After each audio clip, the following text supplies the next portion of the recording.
Good morning all of you. Welcome to my channel PH plus में आप सभी का हार्दिक अभिनंदन है। और हम लेकर के आए हुए हैं कुछ खास, कुछ यूनिक।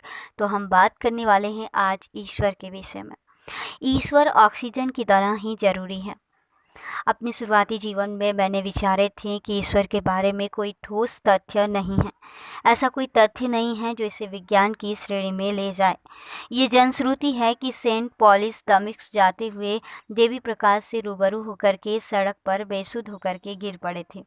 लेकिन सड़क पर किसी संत के गिरने के पीछे दैवीय प्रकाश के अलावा दूसरे कारण भी तो हो सकते थे। अपने यौवन में वैज्ञानिक चेतना से लेस अनिश्वरवादी होने के कारण मैंने पाया कि व्यक्तिनिष्ठ धारणाओं पर केंद्रित होने के कारण सभी धर्म अविश्वसनीय अनुभव पर आधारित है। बचपन में मेरे चाचा मुझे संतों के पास लेकर के जाते थे। चाचा को संतों के सानिध्य में बैठना काफ़ी अच्छा लगता था।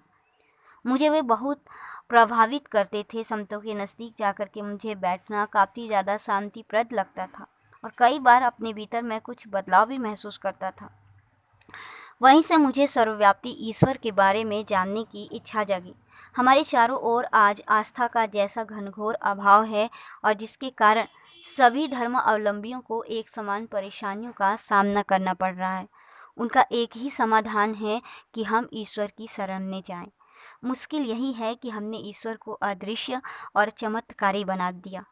इसका कारण हम संकट के समय ईश्वर का स्मरण ज़्यादा करते हैं, नित्य उन्हें कम ही याद करते हैं। असली संकट तो यही है।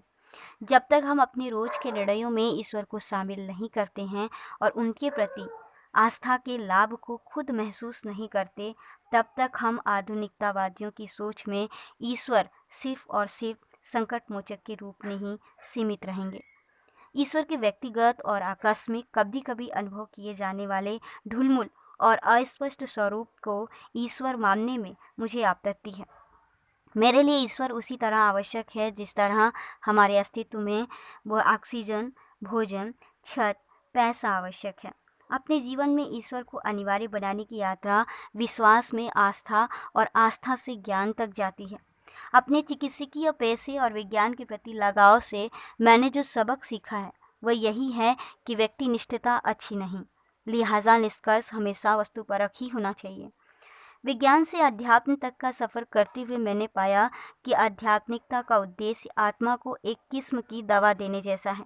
ये दरअसल स्वस्थ होने या पटरी पर लौटने की एक प्रक्रिया है जिसमें हमारा जीवन प्रकाश से आलोकित होता है।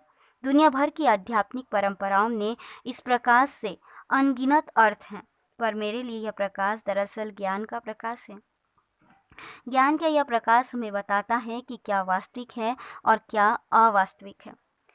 अगर ईश्वर ज्ञान की परीक्षा में उत्तीर्ण नहीं होता है तो आध्यात्मिक यात्रा अपूर्ण ही रह जाती है। आध्यात्मिकता की इस यात्रा में विश्वास पहला चरण होता है, जो आस्था से अलग ही है। एक अनिश्वरवादी कभी भी विश्वास को नहीं मानेगा और आधुनिकतावादी की एक बड़ी संख्या तो धर्मनिरपेक्षता की भावना से ही संतुष्ट है। लेकिन मैं यहाँ उनकी बात नहीं कर रहा। विश्वास ज़्यादा सूक्ष्म है। मैंने यह विश्वास करने की इच्छा की है कि ईश्वर एक संभावना है। विश्वास को अपने जीवन में लागू करने वाला इसकी जांच करेगा कि क्या कोई वास्तविकता इसका लक्ष्य है। आस्था इस यात्रा का एक अलग चरण है और यह विश्वास से आगे की चीज़ है, जबकि जागरूकता इस आध्यात्मिक यात्रा का अंतिम चरण है। ये कहना है दीपक चोपड़ा का।